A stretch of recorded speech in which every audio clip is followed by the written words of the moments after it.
नमस्कार दोस्तों, मैं अजय कुमावत हार्दिक स्वागत करता हूं आप सभी का आपके अपने YouTube channel PW success point पर। दोस्तों, जैसा कि आप सभी को पता है कि हम मध्यकालीन भारत के इतिहास की बात कर रहे हैं, जिसके अंदर दोस्तों हमने अब तक 4 पार्ट क्लियर कर लिए हैं। उन चारों वीडियोज़ के अंदर दोस्तों हमने गुलाम वंश, खिलजी वंश, तुगलक वंश और सैद वंश, इन चारों दोस्तों वंशों की हमने बात कर ली है दिल्ली सल्तनत काल के अंतर्गत। आज हम बात करेंगे दोस्तों, पिछले ही वीडियो में हमने बात की थी दोस्तों किसकी, सैद वंश की, जिसका शासनकाल 14 से 1451 तक रहा। आज हम बात करने जा रहे हैं दोस्तों किसकी, लोधी वंश की। लोधी वंश का शासनकाल दोस्तों 1451 से लेकर के 1526 ईस्वी तक रहा था दोस्तों।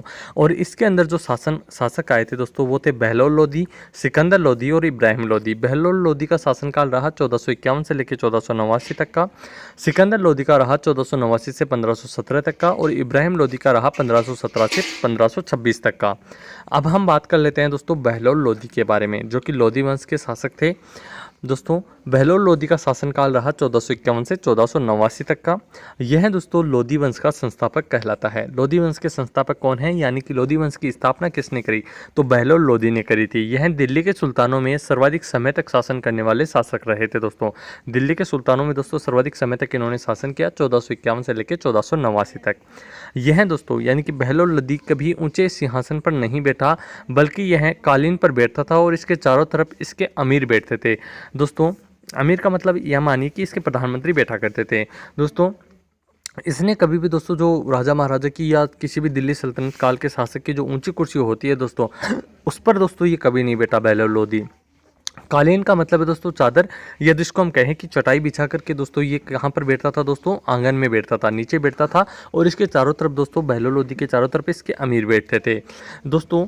इसने बहलोल नामक चांदी की मुद्रा प्रचलित की। इसका नाम था दोस्तों बहलोल लोधी। और दोस्तों इसने क्या किया, बहलोली नामक चांदी की मुद्रा चलाई, जो कि टंका के मूल्य का 1/3 थी। यह अकबर के समय तक विनिमय का माध्यम बनी रही। अकबर के समय का विनिमय का मतलब है दोस्तों कि बहलोल लोधी के द्वारा चलाई गई बहलोली नामक चांदी की मुद्रा अकबर का जब काल चला था दोस्तों, अकबर का शासन काल रहा, उस समय तक दोस्तों उस बहलोली नामक चांदी की मुद्रा से दोस्तों क्या किया जा रहा था, सामान खरीदे जा रहे थे और बेचे जा रहे थे। यानी कि दोस्तों उसी चांदी की मुद्रा के द्वारा अकबर के समय तक विनिमय यानी कि क्रय विक्रय किया जा रहा था। बहलोल लोधी जौनपुर के शासक हुसैन शाह सरकी को पराजित कर जौनपुर दिल्ली में मिला लिया दोस्तों। बहलोल लोधी जौनपुर के शासक हुसैन शाह सरकी को पराजित करते हैं और जौनपुर को किस में मिला लेते हैं दोस्तों, दिल्ली के अंदर मिला लेते हैं। इसके बाद में हम बात करें दोस्तों सिकंदर लोधी की, तो सिकंदर लोधी का शासनकाल रहा 1489 से लेकर के 1517 तक का।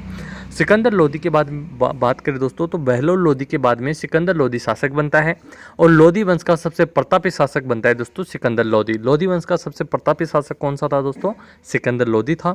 इसके पिता बहलोल लोधी के 9 पुत्र थे दोस्तों। बहलोल लोधी के 9 पुत्र थे दोस्तों और यह तीसरा पुत्र था और इसका नाम निजाम खां था दोस्तों। सिकंदर लोधी का नाम क्या था दोस्तों, निजाम खां था। और जो बहलोल लोधी जो कि लोधी वंश का संस्थापक था, उसके 9 पुत्र थे। उन 9 पुत्रों में से दोस्तों सिकंदर लोधी का या निजाम खां का स्थान था तीसरा। ये तीसरा पुत्र था, लेकिन बाद में यह सिकंदर लोधी के नाम से सुल्तान बनता है। सिकंदर लोधी के प्रमुख कार्यों की हम बात करें तो दोस्तों सबसे प्रतापी शासक ये था। और दोस्तों इसने जो जो कार्य किए वो मैं आपको बता देता हूँ। 1504 में इसने आगरा शहर की स्थापना की थी और बाद में आगरा को ही अपनी राजधानी बनाया दोस्तों। 1504 के अंदर दोस्तों 1504 में इसने आगरा शहर की स्थापना की और बाद में आगरा को ही क्या बना लिया दोस्तों, अपनी राजधानी बना लिया। इसने कृषि विकास के लिए गज-ए-सिकंदरी नामक प्रमाणिक नाप का प्रचलन किया दोस्तों। कृषि के विकास के लिए दोस्तों इसने क्या किया, गज-ए-सिकंदरी नामक दोस्तों प्रमाणी नाप का प्रचलन किया, जिसका उपयोग भूमि को मापने के लिए किया जाता था। इस नाप का प्रयोग किसके लिए किया जाता था दोस्तों, गज-ए-सिकंदरी का प्रयोग किसके लिए किया जाता था दोस्तों, भूमि को मापने के लिए किया जाता था दोस्तों। अब हम बात करें आगे तो दोस्तों सिकंदर लोधी एक लेखक भी था और वह फारसी भाषाओं में कविताएं लिखा करता था। सिकंदर लोधी दोस्तों फारसी भाषाओं में अपनी कविताएं लिखते थे, लेकिन वह अपने नाम से कविताएं नहीं लिखता था। उसने कविताएं लिखने के लिए गुलरुखी नामक उपनाम रखा हुआ था। कविताएं दोस्तों किस नाम से लिखता था, वो गुलरुखी नाम से लिखता था। वह हिंदू धर्म और इस्लाम धर्म दोनों धर्मों को एक नज़र से देखता था और जिस भी धर्म में उसे कोई कार्य अच्छा नहीं लगता था तो वह उस कार्य पर प्रतिबंध लगवा देता था दोस्तों। दोनों ही धर्मों में अगर कोई कोई भी कार्य उसे अच्छा नहीं लगता हो, चाहे वो धार्मिक तरीके से हो या किसी अन्य तरीके से हो, तो वो उस कार्य को क्या करवा देता था, बंद करवा देता था। इसके बाद में आता है दोस्तों इब्राहिम लोदी, जिसका शासनकाल रहा 1517 से लेकर 1526 तक का। यह दोस्तों दिल्ली सल्तनत तथा लोदी वंश का अंतिम शासक था। दिल्ली सल्तनत का भी और लोदी वंश का दोस्तों अंतिम शासक था इब्राहिम लोदी। 1518 में खातौली का युद्ध हुआ, जिसमें इब्राहिम लोदी का सामना राणा सांगा से हुआ था। 1518 में खातौली का युद्ध हुआ, जिसमें इब्राहिम लोदी का सामना किससे हुआ दोस्तों, राणा सांगा से। राणा सांगा दोस्तों राजस्थान में मेवाड़ क्षेत्र के राजा थे दोस्तों। इस मेवाड़ क्षेत्र के शासक थे राणा सांगा। इनसे दोस्तों क्या हुआ, युद्ध हुआ 1518 में, जिसको खातौली के युद्ध के नाम से जाना गया, और उस युद्ध में राणा सांगा की विजय हुई थी दोस्तों, और इब्राहिम लोदी को हार का मुंह देखना पड़ा। इब्राहिम लोदी के चाचा आलम खां और पंजाब के शासक दौलत खां दोनों ने मिलकर बाबर को इब्राहिम लोदी से युद्ध करने का निमंत्रण भेजा। दोस्तों इब्राहिम लोदी के चाचा कौन थे, आलम खां, और पंजाब के शासक थे दौलत खां। इन दोनों ने मिलकर के क्या किया, बाबर को इब्राहिम लोदी से युद्ध करने का निमंत्रण भेजा। बाबर से दोस्तों इब्राहिम लोदी से निमंत्रण क्यों दिया दोस्तों युद्ध करने का, उसका कारण ये था कि इब्राहिम लोदी दोस्तों 1518 के अंदर खातौली के युद्ध में राणा सांगा से हार चुका था, और राणा सांगा से हारने का मतलब है दोस्तों दिल्ली की गद्दी का किसी और के हाथों में चले जाना।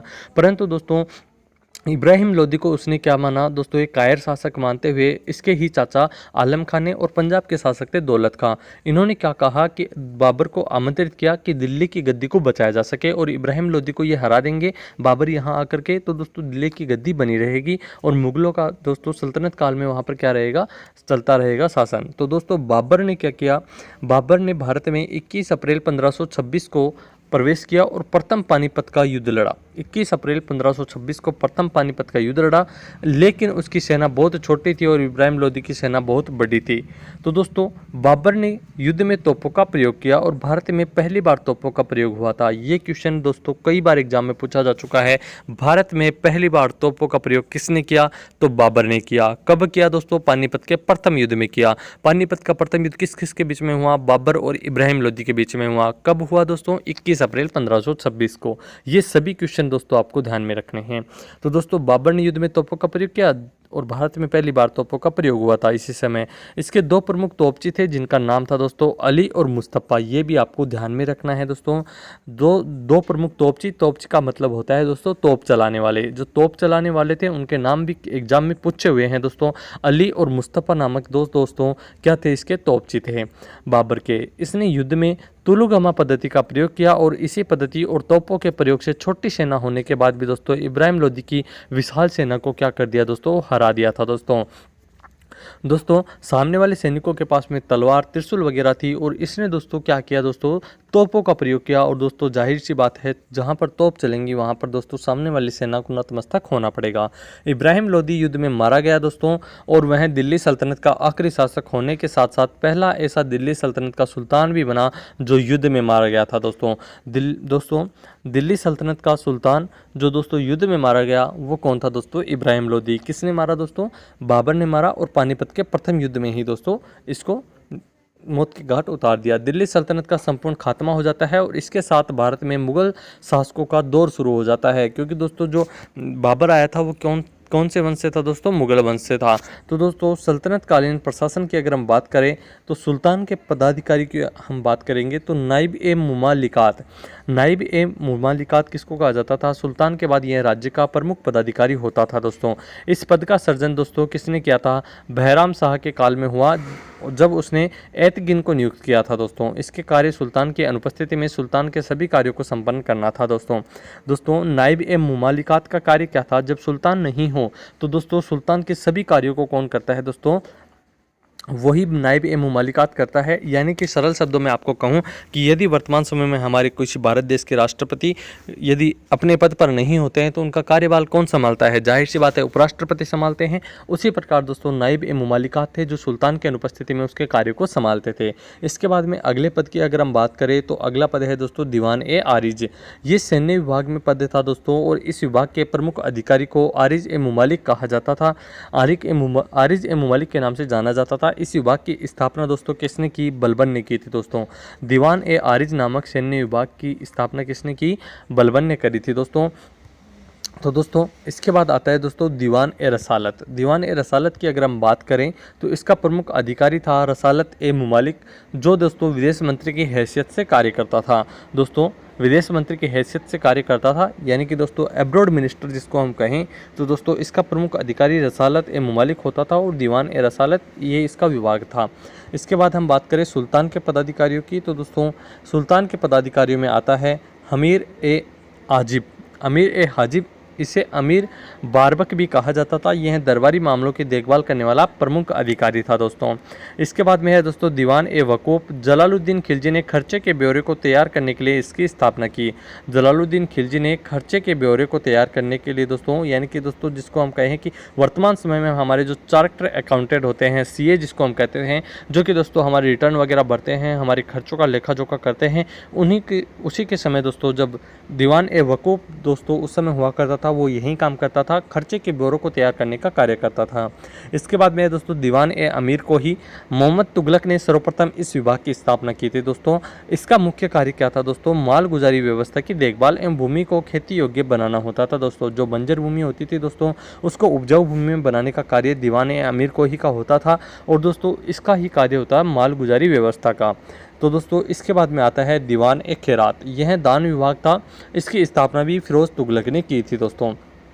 इसके बाद में दोस्तों अपना लोधी वंश भी समाप्त होता है और सल्तनत काल का अंत होता है। तो दोस्तों मध्यकालीन भारत के इतिहास में हमने बात कर ली है सल्तनत काल की।